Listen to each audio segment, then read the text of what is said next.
everybody, welcome back. We're going to start off today with Unit 8. So this is the unit that's all about quadratic functions, which are super important in algebra and further on in algebra as well. So this is lesson 1. It's just an introduction to quadratic functions. So we're going to be going over the basics. So far we've gone through linear functions and exponential functions, and they're relatively simple because they're always either increasing or decreasing for all of their domains. But now what we're going to start doing is we're going to look at other functions. This one is starting out with quadratics, and they're a type of a polynomial function.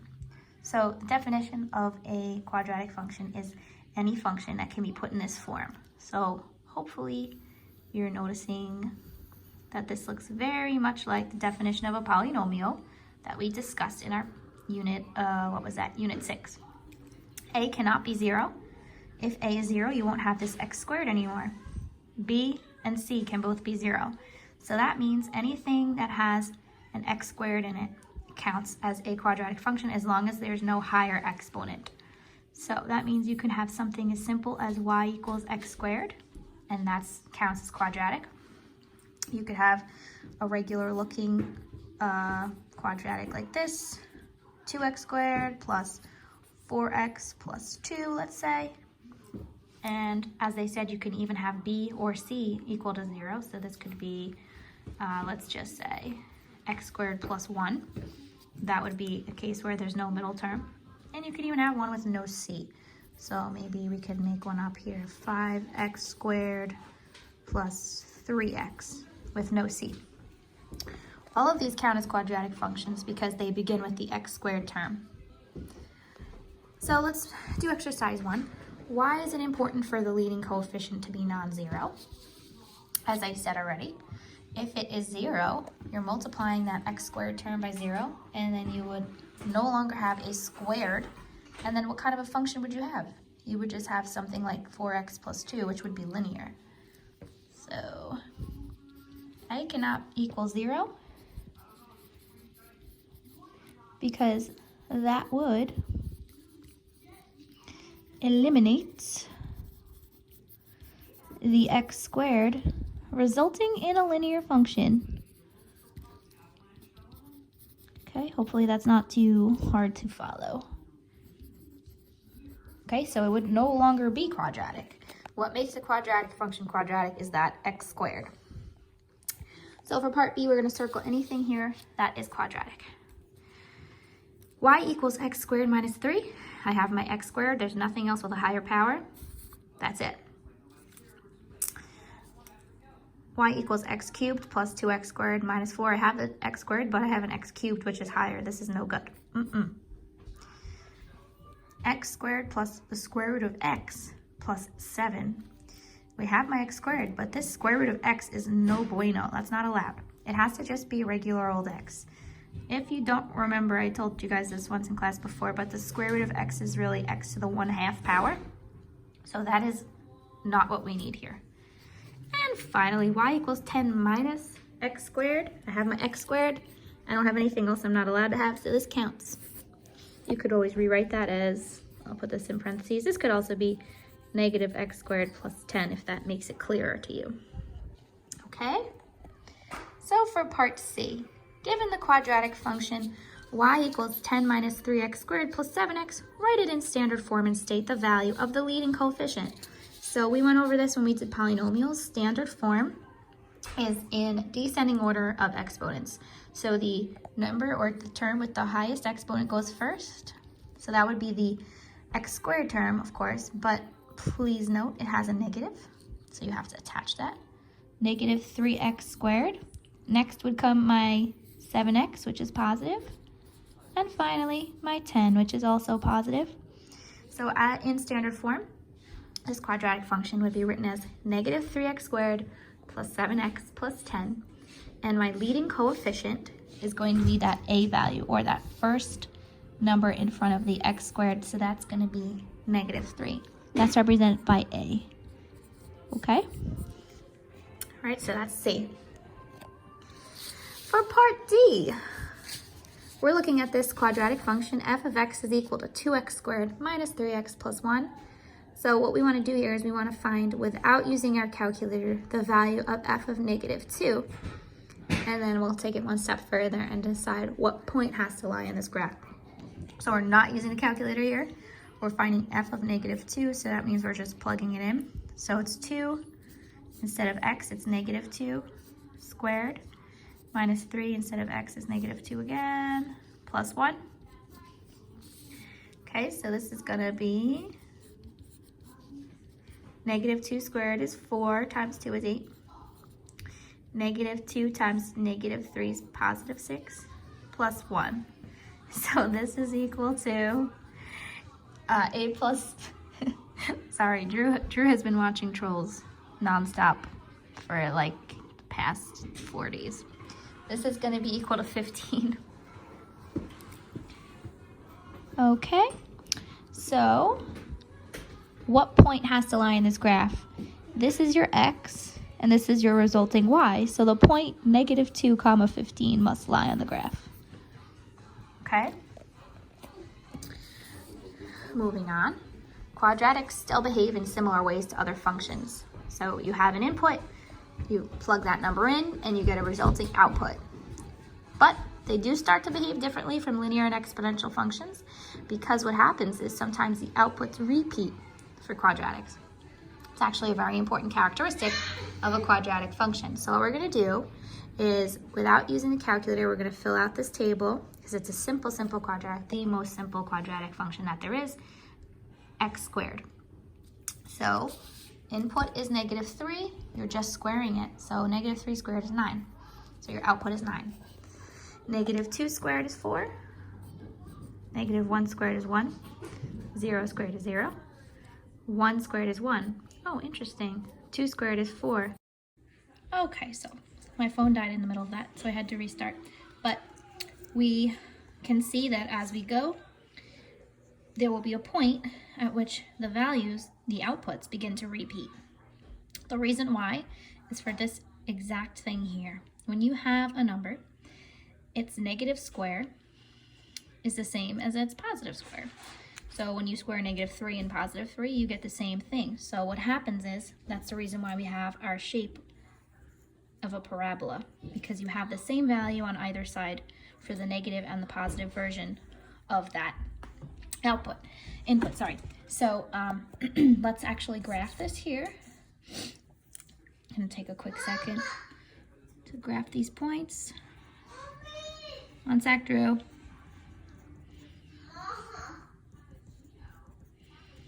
One, 2, 3, 4, 5, 6, 7, 8, 9, 10. So negative 3 and 9, it goes here. Negative 3 and 9.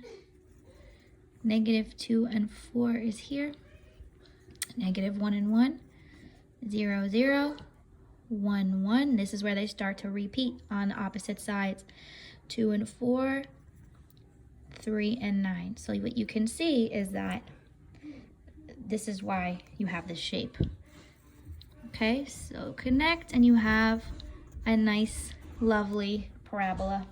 So this is f of x equals x squared. Okay, so that's what it looks like, and that's the reason why a parabola looks like this. When we talk about the range, remember that's your y, so you're going from the very bottom of your graph up. So the range is beginning at 0, and it's going up. Now this function is going to keep on going up, up, up. So remember, that means we're going from 0 here all the way up to infinity. So if I'm going to write this range, it's going to be included, 0 is included, and then it goes up to infinity, and that would be written with a little parentheses like that. Okay? All right, so going on to the next page, quadratic functions can obviously be more complicated than the last example. That was the most simple of all, but strangely enough, they will all have the same general shape, which we already know is called a parabola.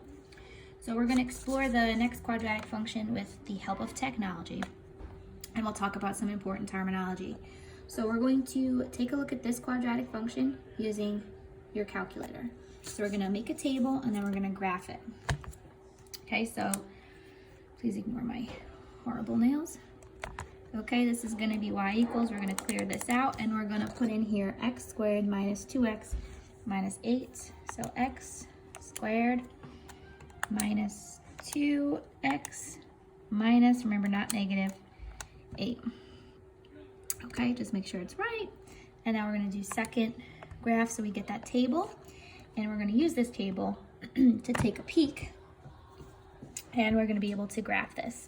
So what you wanna kind of do is see if you can determine where that turning point is. So where are the numbers starting to repeat themselves? So you see y is 0 here, -5, -8, -9, and then it starts to repeat, -8, -5, 0 again. So this is kind of these are the values you want to look at. So we're going to look from -2 to 4. Okay, so take a second to set up your graph, and then you can plot those points. You can even copy that table if you want, but you definitely don't have to, since you have it right in front of you. Okay, labeling, labeling, labeling, labeling, labeling, labeling.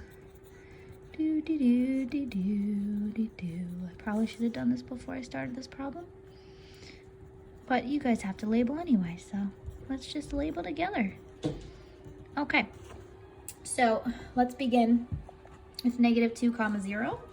So that's going to be here. Then we have -1, -5. So that's -1, -5. And then we have 0, -8. 0, -8. And then what we can see will be the turning point 1, -9. 1, -9, and that's where they start to repeat. So that'll be 2, -8. 3, -5. And 4, 0. Okay, and then you're going to connect your points. You could always do more points in this if you'd like, but it's not necessary. We have enough to show what we need. Okay, so it says to show the table of values. I just told you that you didn't have to, but I guess you should write that since it said to show it. So you can do it vertically or you can do it horizontally. I just prefer horizontal, so I'm going to do it this way. So we did -2, 0, -1, -5, 0, -8, 1, -9, 2, -8, 3, -5, and 4, 0. Okay, that's my table. It's messy, I'm sorry. Now we're going to state the range of the function. So the range is going to always be at the very bottom of the point. So the lowest point here is -9. So it starts from -9 and it goes up. Now my graph only makes it to here, but there's arrows. It continues going on forever, for infinity. So it's going to be from 9 to infinity. Also, just to throw it out there, you can always write y is greater than or equal to 9. Okay? Over which domain interval is the function increasing? So now domain, remember, is referring to x values. So we're looking from, that means left to right, where is it increasing? So it starts increasing from here, which is where x is 1, and it increases up until infinity. So the only thing you have to decide is whether or not that 1 gets included or not. So remember what we talked about when you're talking about increasing. You can't say that that exact point is increasing or decreasing. That's where it starts to increase. So when you write this using interval notation, it's not going to be included. So it's going to be from 1 to infinity, like that. Okay? You could also write that as x is greater than 1. Now we're going to state the coordinates of the parabola's turning point. So the other terms that we use for this are its vertex. Okay, the vertex. I'm going to just write this here, even though it's in here. Your turning point is also called the vertex, and it's also the minimum point. Okay, the most common is turning point and vertex. Okay, so that's where the values start changing. Okay, so that's the point. It's always one on its own. It doesn't have a same value. So the turning point is where it starts to turn and change. We already talked about that actually when we did a previous unit about functions, but this is specific to quadratics. So the coordinates are 2, -9. Right? Next, they want us to draw the axis of symmetry. Oh, it's not 2, I'm sorry, it's 1. I made a mistake. 1, -9. 1, -9. Now they want us to draw the axis of symmetry. If you recall from back in the day, when you learn about symmetrical figures and symmetry in general, the line of symmetry is where you can see the shape basically would fold over onto itself. So in a quadratic function, we have what's called the axis of symmetry, which is exactly the same as a line of symmetry. It's the spot or the line where the graph would be able to fold over itself, and that's what makes this a quadratic function. So your axis of symmetry goes through your turning point here. Okay, so axis of symmetry, we're going to actually do an extra lesson on this. So the axis of symmetry is through turning point. Okay?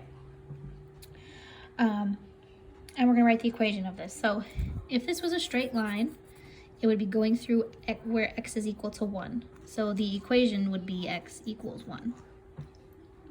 Okay? And that's the axis of symmetry.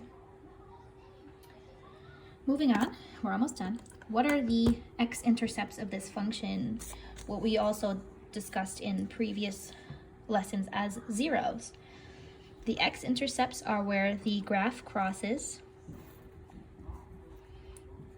the x-axis, just like a y-intercept.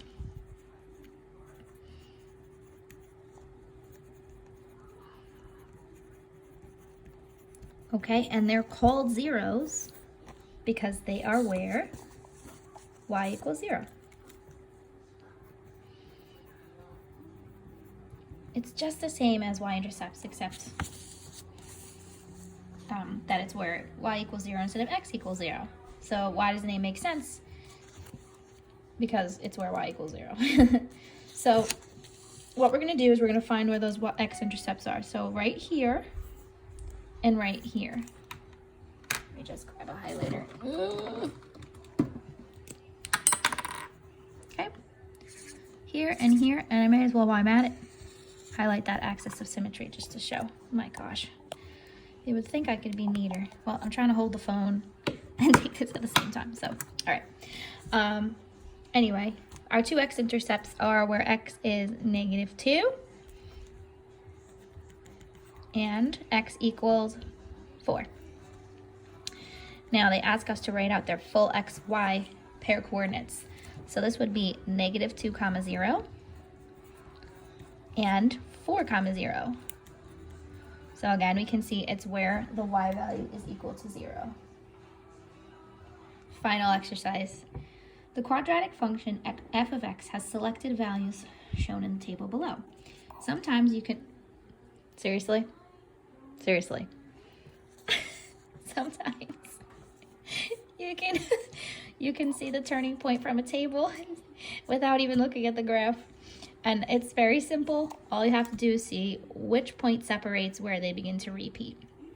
So you look at the y values and you have to just eyeball it. You can see right here is the point where they start changing. 4, 9, 12, 12, 9, 4, right? So the coordinates of the turning point would be 2, 13. And if we want to find the range, we can easily find this because if we know that the turning point is the minimum value, right? That means that this is the lowest point. So that y value, sorry. Hold on. The y value is either going to be the highest or the lowest point. In this case, it was a minimum. But what you'll notice is because this is a positive, this is going to be a quadratic function that goes like this, okay? So in this case, it's not a min, it's a max. So 213 would be here, okay?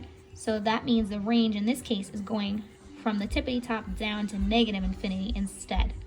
So I hope that you can all understand that. In this case, the turning point is negative. It's a lowest point, it's a minimum. So it goes from that point up to positive infinity. But when the turning point is positive, it's a max, okay? It's a max point, as you can see. And so that means that the range is going, it's still starting at 13, but this time it's going to negative infinity. Sorry, that goes the other way. It's starting from negative infinity and going up to 13. Negative infinity's gotta be in parentheses because that can't be included, and it goes up to 13. So that is how you would write that range, okay? You could also say, in this case it might be easier, but you can also say that y has to be less than or equal to 13, okay?